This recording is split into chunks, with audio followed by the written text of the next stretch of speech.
প্রতিটা সেকেন্ডের হিসাব আল্লাহর কাছে দিতে হবে। কি মনে করছেন? প্রতিটা মিনিটের হিসাব আল্লাহর কাছে দিতে হবে। ইয়া লাইতানি মালি হাদাল কিতাব লা ইউগাদিরু সাগীরাতান ওয়ালা কাবীরাতান ইল্লা আহসাহা ওয়া ওয়াজাদু মা আমিলু হাদিরা ওয়া লা ইয়াজলিমু রাব্বুকা আহাদা। আল্লাহ তাআলা প্রত্যেকটা মানুষের আমলনামা তার হাতে দিবে।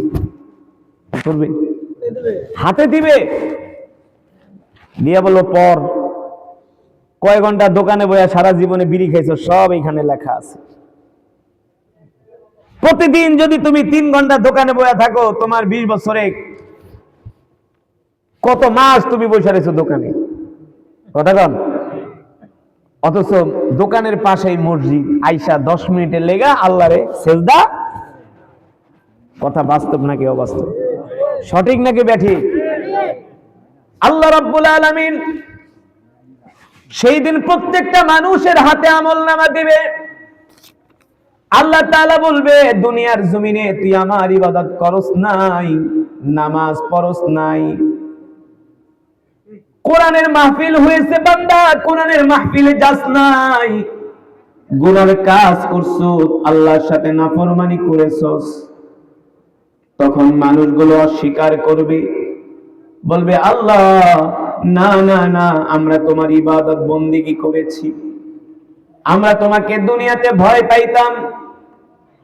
আল্লাহ তাআলা বলবে, নে নে তোর আমলনামা আমি আল্লাহ তোর হাতে উঠাই দিলাম। এবার সেই দিন অপরাধীরা, জাহান্নামীরা, নাফরমানরা, গাঁজাখোররা, বিড়িখোররা, ফেন্সিডিলখোররা, জুয়াখোররা নিজের হাতে আমলনামা নিবে, আর তার আফসোস করবে আর বলবে ইয়া লাইতানি মালি হাদাল কিতাব লা ইউগাদিরু সাগীরাতান ওয়ালা কাবীরাতান ইল্লা আহসাহা ওয়া ওয়াজাদু মা আমিলু হাদিরা ওয়ালা ইয়াজলিমু রাব্বুকা আহাদা। সেই দিন অপরাধীগুলো কান্না করবে আর বলবে আল্লাহ এটা আবার কেমন আমলনামা?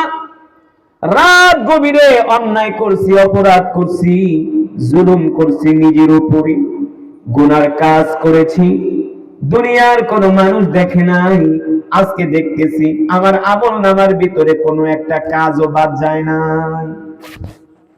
সেই দিন মানুষগুলো আফসোস করবে, সেই দিন মানুষগুলো বলবে হায় রে, একটু কষ্ট করে যদি নামাজ পড়তাম, একটু কষ্ট করে যদি কোরআনের মজমায় বসতাম, কোরআনের তেলাওয়াত শুনতাম, তাহলে হয়তোবা একটা নেক আমলের কারণে, ভালো আমলের কারণে আল্লাহ জাহান্নামের আগুন হারাম করে দিত। ঠিক কিনা বলে?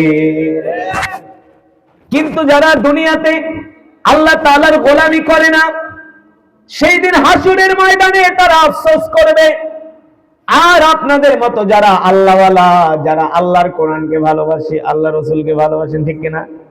এই যে আপনারা শীতের মধ্যে আসছেন, দূর দূরান্ত থেকে আসছেন, কত শীত, কত ঠান্ডা, এই যে মাটির মধ্যে বসে আছেন, আল্লাহ দেখছে কি দেখছেন না? দেখতেছেন না? এই যে মাটির ভিতরে বসে আছেন, কোরআনের মাজমায় আসছেন, আল্লাহর কসম করে বলি দুনিয়ার কোন মানুষকে দেখানোর জন্য আসেন নাই নাকি? ওয়াজের পরে আপনাদেরকে 500 টাকা দিবে, 1 পোটলা বিরিয়ানি দিবে, এই জন্য। কেন? জোরে বলেন, জোরে বলেন, কেন আসছেন? আল্লাহু আকবার।